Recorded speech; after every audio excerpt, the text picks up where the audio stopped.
How to install Serendipity from Softaculous. This demonstration will show you how to install Serendipity from Softaculous. Click Serendipity from the list on the left. You will be taken to the overview page where you can view more information about this particular software. Click the Install tab. If you have multiple domains associated with this account, you can select where to install it. The next two boxes require a directory and database name, neither of which should exist on the server.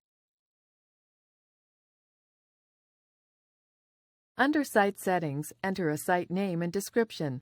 These can be changed later on from the Applications Admin panel. Type the desired admin username and password that should be used. Also, enter a real name that will be displayed in the admin's email. In most cases, the defaults above should work fine. Click Install.